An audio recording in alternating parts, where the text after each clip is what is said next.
accessible movement when you're doing a dumbbell press would be a dumbbell press from the floor. So I recommend getting in most safely. You've got the weights, you're gonna put them on your thighs, bring your elbows in tight, slowly lower down.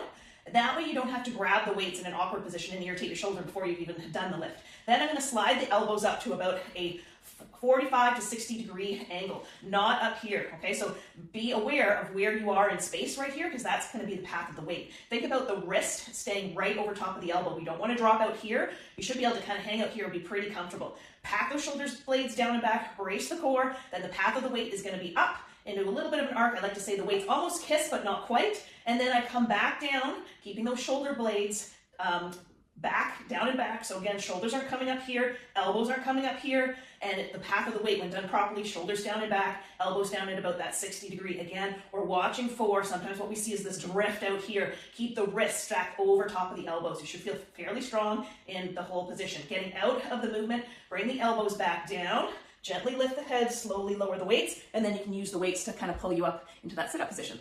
Pressing progression we might do with a client would be a dumbbell bench press on the ball. And what you're gonna do here, you're gonna grab the weights, place them again on top of the hips, slope yourself down. Notice how I bring the weights into that close grip position, set the shoulders down and back, press the weights up, then rotate the weights forward. I'm working right over top of my eye line.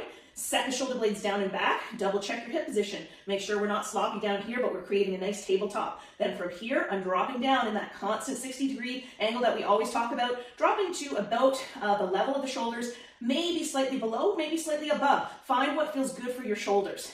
And we're coming down and up in that nice pathway, making sure the wrists stay stacked over top of the elbows. Don't let them fall out here. That's no good, okay? And you're gonna feel weak, and it's not gonna be a great position for you. So perform your reps down and up, working that path, keeping the hips engaged, and then when you're done, turn the weights back together, bring the elbows down, slide the weights down your hips to help you come up. In terms of the path of the weight, one thing that I do like to tell clients is think about the weights coming up and almost kissing, but not quite.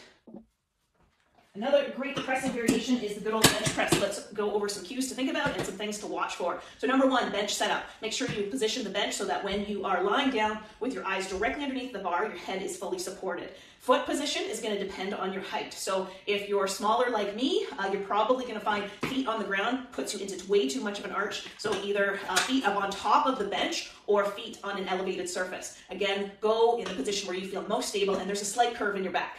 Then you're going to grab the bar just slightly wider than shoulder width apart. Again, pack those shoulders down and back, brace the core, lift the bar straight up and then slightly forward. Again, reset those shoulder blades before you do the lowering portion. Watch your elbow position. So elbow position is at about that 60 degree angle. If you wing up high, it's gonna be all sorts of shoulder nastiness and you're not gonna be nearly as strong.